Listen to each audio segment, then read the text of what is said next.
Hey everybody, we're going to do a video on replacing the bulb in a Runco VX22D lamp. You can also use this for an SP-Lamp-020 and I think another model, but I can't remember off the top of my head. If there's other models that this applies to, I will put them in the description. So this is an old, well-used lamp. The housing, though, is in good shape. The bulb, however, is not. Well worn. Plenty of life put through it. This is actually out of a client of ours who has a very nice home theater system. So we always do this relamp for him so that he knows he has a good bulb in the projector. Now, the bulb that goes in here is a Philips. The part number you can see on this box right here. 9281317-05390. This is just the bare bulb. I'll take it out and show you. This is well packed. I like the packing on these. You can see you got foam in the bottom, foam on the top, and a nice bag in between. Because while not crazy pricey for a light bulb, they do seem a little expensive. So here's the bulb itself. It's an E21.8 reflector.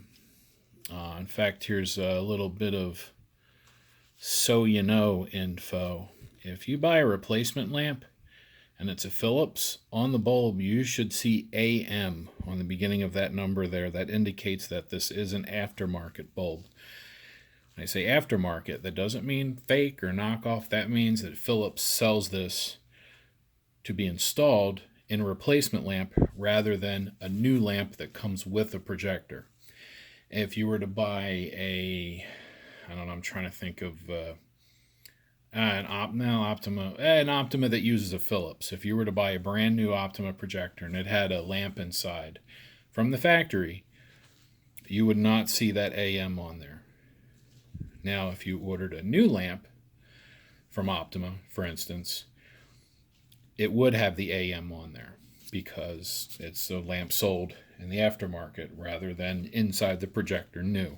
So aftermarket isn't bad, it just says where it comes from. And here's the specs on this particular bulb. 31790, that's the part number. Then it has the wattage, 300. So I'll actually do 250 or 300. The 1.3 is the space inside the arc tube in between the 2 points, and then some manufacturer date info and the reflector info. It's an elliptical reflector, and I think 21.8 is the radius, maybe? I don't know. Maybe the distance to the focal point. I still have yet to figure that out. So anyway, set that off to the side. The first thing we're going to do is open this housing up. This particular housing has 2 screws, one here and one on the other side. Once we take those out, that whole top is going to come off. So let's get let's see, this number 2 might be a little big, but let's see. No, number 2 is actually perfect. So you can use a number 1 or a number 2 Philips. Get a little thing for the screws. Don't want to lose those. I'm sure I have some that would work in place of it, but I want to make sure they're right. I think these are 3mm. So now that they are out, this top should slide up. Sometimes I'll put my finger underneath and just push. Once it starts to go, you'll feel it. It'll come off in 2 pieces. First, this cast top. I don't know if that's aluminum or zinc or a mix. I don't see any mold marks anywhere that indicate.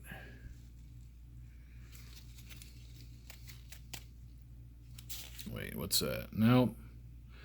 But you can sure see all the ejection pin marks. Anyway, Next thing I'm going to check just to make sure the UV IR filter is in good shape. I'll turn it, angle it a little, and I look for any discoloration in the middle where the coating doesn't look even.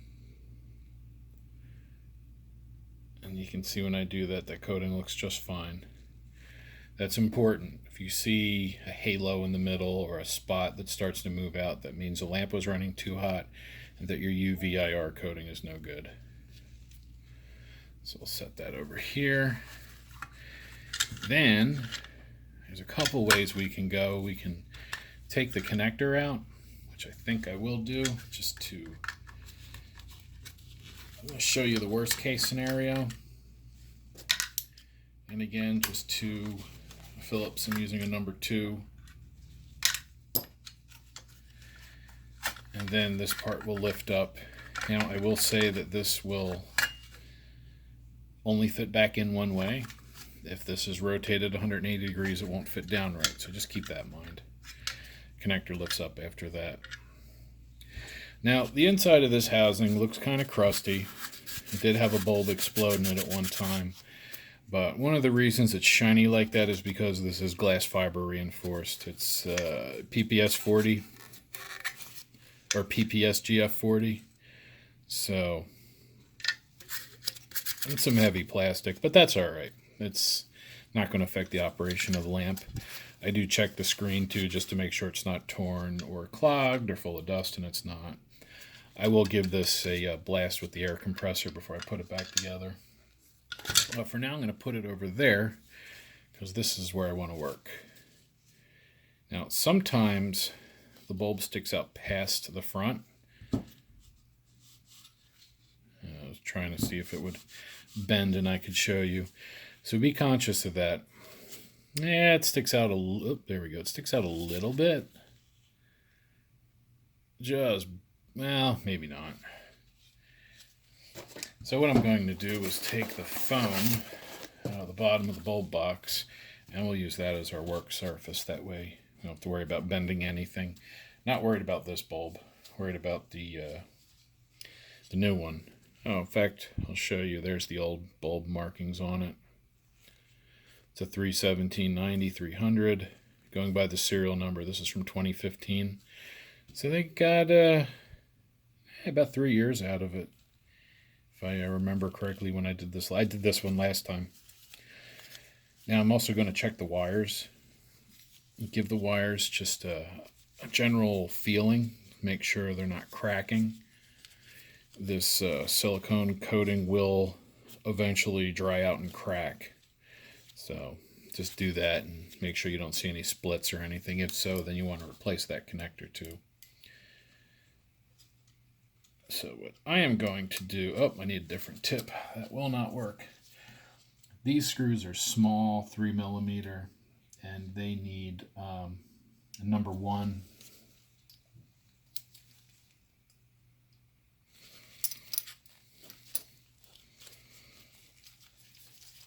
And I'm just going to loosen these first because being that the lamp is AC, the order doesn't really matter, but it kind of does.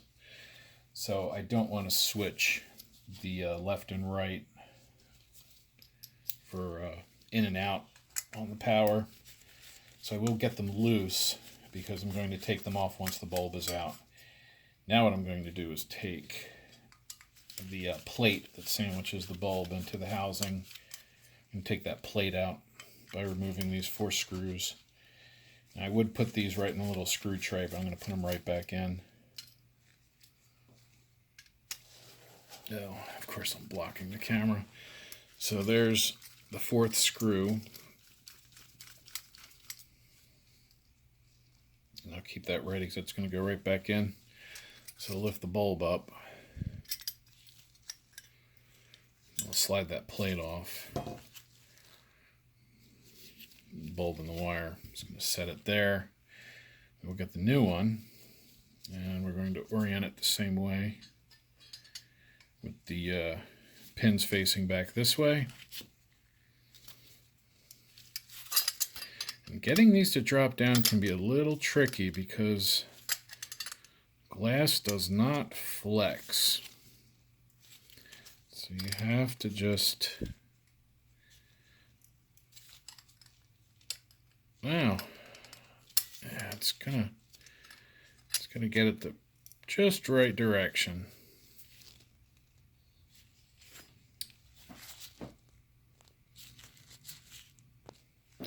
Well, it does not fit. It's like Philips has changed this, and I kind of remember this now. Because now looking at this bulb, I don't know if you notice, if you look on the corners, you can see where I kissed them with a diamond wheel. Knocked the edge off. So let's get Mr. Dremel with the diamond and do the same thing. So I'm going to look. We're going to look at it and we're going to see that that edge and that edge are first. Just a little bit.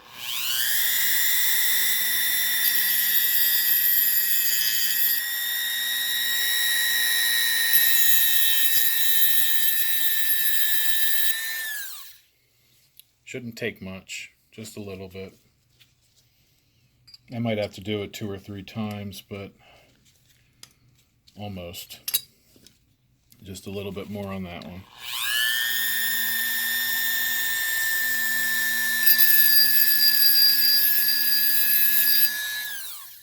I bet you that does it.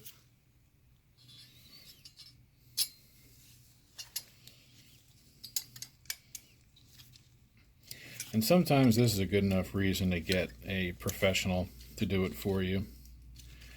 And a little bit hanging up here.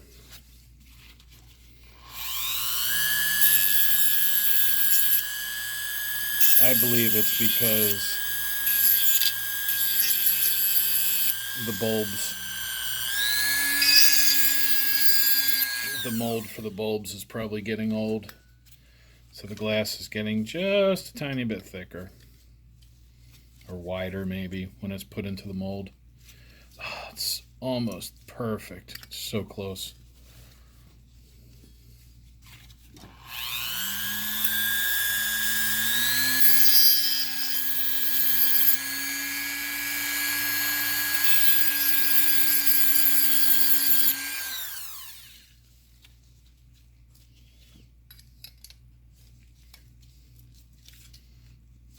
There we go.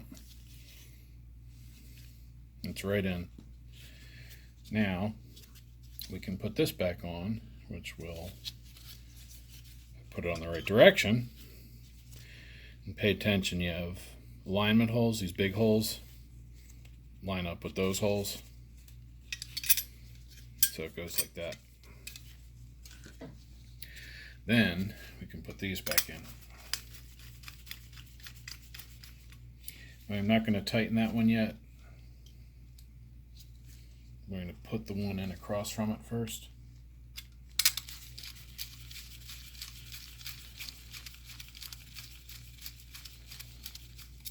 Oops. Come on.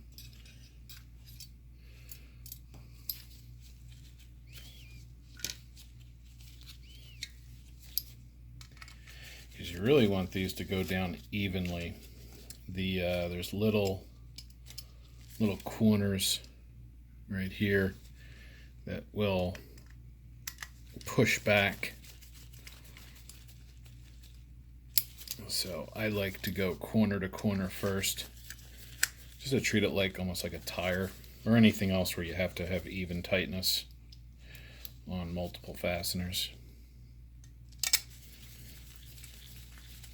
Now once you get the first 2 in, usually you can just tighten down the rest of them. You could put all 4 in and then go and tighten them that way too.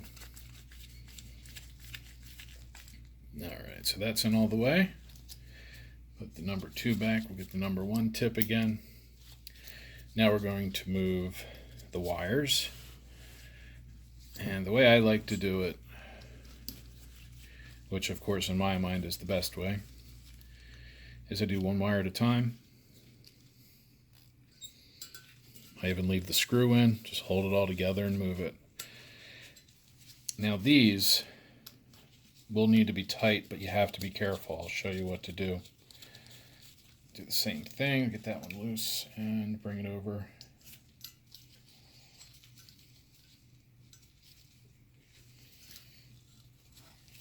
And we'll tighten it. So being that these are the electrical connections, these need to be pretty snug. What I would do, let's get my glove a little tighter so you can see it. I hold the connector, or put my finger on the side that's going to push when I twist it, and then just give it a good tightening. Because these connections really need to be tight. You should not have the connector move when you do that. That's how you know it's tight enough. Now the old bulb is well worn. And the way you can tell is if you look at the bottom, you'll see that white kind of shmoo inside the bulb, or inside the arc point. That means the lamp was physically sitting this way with that side down, because all that crust in there is from worn out arc tips. Now let's see if I can get this arc tube out so that you can see it. We can get it out without breaking it too bad. The ignition wire off. If you want to know more about these bulbs in particular, I do have a video that goes over a lot of aspects of projector lamp bulbs. So this is a quartz tube. I should be able to snap it at the bottom, leaving the arc part intact. Yep, there we go. So I snapped it off right there, and that's fine. So as I rotate it, especially with the black gloves, it makes it easy to see. That's just crust from the tungsten, I guess, in the arc points. You can see the arc points right here. There's one. There's the other one. I'll turn it so maybe they're more visible. There's one and there's the other. And that's where the stuff drops down. Once that distance gets to be too much, it'll stop striking an arc properly. So this is trash. I'll be recycling it. Let's get back to the lamp. Alright, so the next step is going to be to put the lamp back inside its housing. Alright, so I blew this out. It looks pretty much the same, but anything loose is now gone. So now we will be reassembling. So let's get that housing in a good spot so you can see. And again, keep in mind tabs are different sizes. And on the connector, tabs are different sizes. You can see big tab, little tab. And they line up with the appropriate area in the lamp. So you just set it back in. Let's get the connector screws first.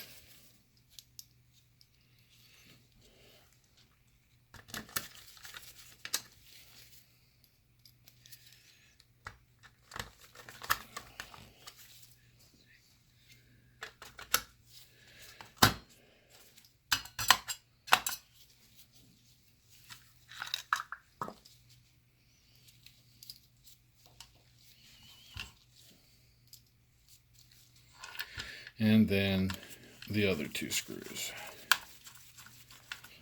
Now these go in just till they stop, and then just a tiny bit more. There are threads, but you could strip either the screw or the thread inside.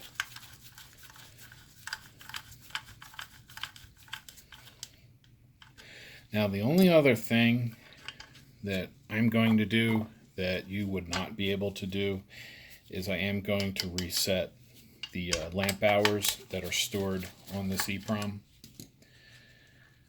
Some models use this, other models don't. This board here stores the hours that are written to the lamp. So I have a way to reset these. I could reset them for you if you want to send them to me, or if you need a new one that's ready to go, just message me or something. But I will be resetting this. Now that said, you don't have to. These will work fine without it being reset. Some models require the timer to be reset, but the VX22 and the Infocuses that take these do not require it. It's just good to do if you can. Helps you keep track of your lamp hours. So really, that's it right there. If you have any questions, please put them in the comments below. If you have any questions about your own projector, please feel free to upload a video and send me a link to it with your question. I'd be glad to look at it. And if you need a lamp, a full lamp, you can buy these ready to go. Or if you just need the bulb, I will stick it in the description. I think there's a coupon code in there too. If I do have a coupon code available, I will also put that in there. And yeah, Happy New Year's. And as always, thank you for watching.